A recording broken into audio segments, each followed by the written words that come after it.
All right, we're back with our next guest here. We've got Michael Sivigny from CeTAQ. Welcome to the APEX Decode podcast set. And I just want to give you a moment to tell us a little bit about yourself and what it is that CeTAQ does. Sure. Thanks for having me. You guys are bringing a nice level of energy to electronics, which probably has never been there. So CeTAQ Americas is a company that offers third-party measurement services for everything in the industry. And everything that we try to do is around understanding machine performance and providing solutions to customers and OEMs and those who use equipment to understand their machine performance. That's a lot of what we do. So I know I saw a post you did that showed, I think, machine validation after some work you had done to improve the CPK, and that's super fascinating. And if I'm right, I believe you were saying you can do that regardless of vendor, right? It doesn't matter what the equipment is, who the brand, who makes it. You'll be able to help dial the processes in and get much better results. And correct. Everything that we're doing it's third-party independent. The measurement methodology that we're using allows us to be able to mobily go on site at factories wherever the machines are to measure and provide the measurement service, provide the measurement technology. And then all the different process steps, there are methods to be able to measure them. And that is the process of baselining the equipment, adjusting the equipment, and then trying to do a validation run to make sure that any adjustments that we did were successful.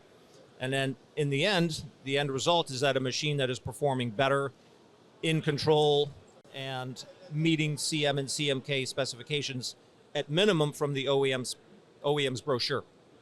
And the breadth of the equipment that your process can improve or measure and validate is pretty wide, right? I saw recently you made a post about a stencil laser and how you were measuring. Interesting. That's the one you noticed. Yeah, well, so what I'm getting at is everything from stencil lasers to pick and place to it's a big variety of equipment that you can better, essentially. Yeah, sure. Yeah, that's correct also. In 1996, when my colleagues in Germany designed the first system, it was to measure chip placement machine. That was it. And then as demand and interest and customer requirements started to evolve, everything started to come into play, and we've evolved with the industry to provide measurement solutions to try to help end users and OEMs understand their machines better. That's a really helpful resource because I know everyone kind of wonders, are the charts that the OEM shows you when you're looking at equipment, is this marketing or is this the real truth? And you guys are getting cut through that because you don't have a dog in that race. You're just going to be brutally honest about where the performance is and what the limitations are. It just will be what it is, right? We're the foxes in that race. Yeah.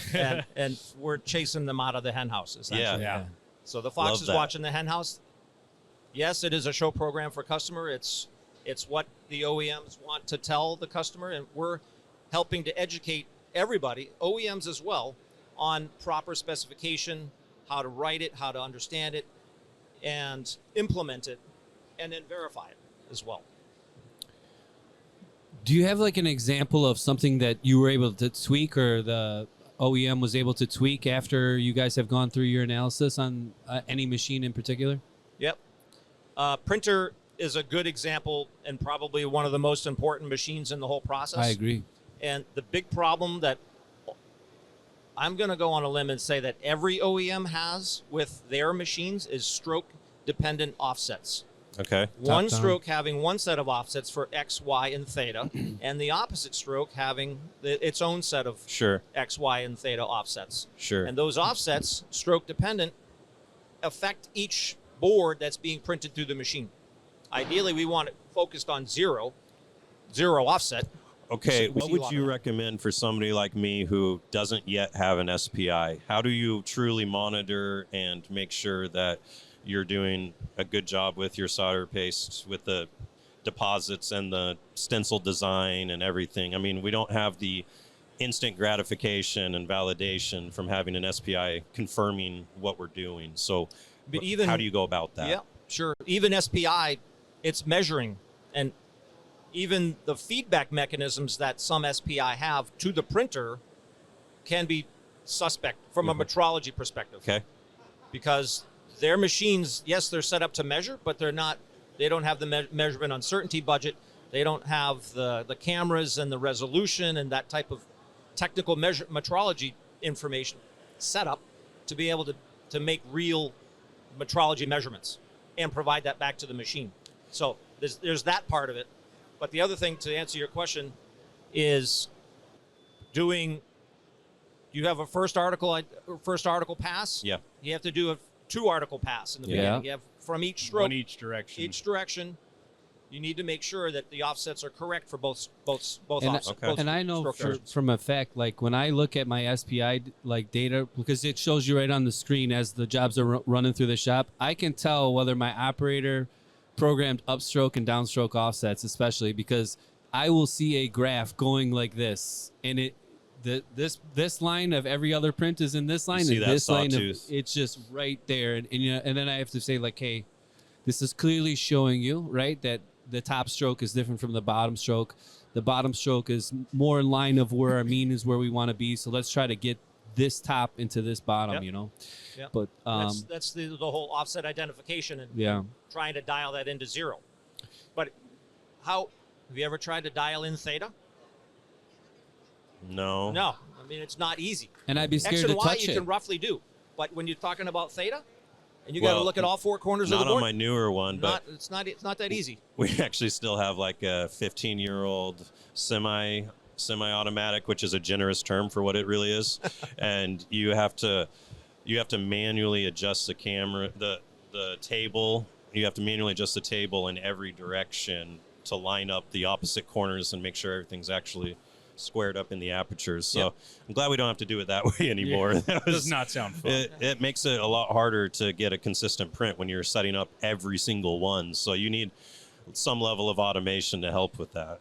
Correct. And then when you have a machine that's mechanically deficient, then you start adding variability to Yeah. your process that Yeah. you don't necessarily Variance is like the quickly- bane of our existence, right? quickly understand where it's coming from.